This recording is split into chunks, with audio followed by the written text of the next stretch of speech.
Watu wengine bwana, yaani mtu nakuta anashindwa kufuatilia maisha yake, anakufuatilia wewe ili iweje? Mtu mwenyewe ukimwangalia anafanana tu na wewe.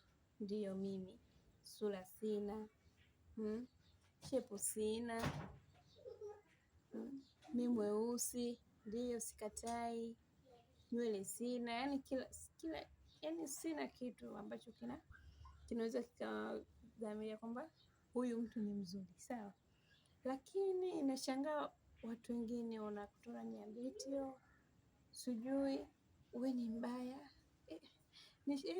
Hebu niwaulizeni jamani, nishawahi kuja hata kwenu nikamwambia basi naombeni hela ya mafuta, nataka niende dukani nikanunue ngozi mpya.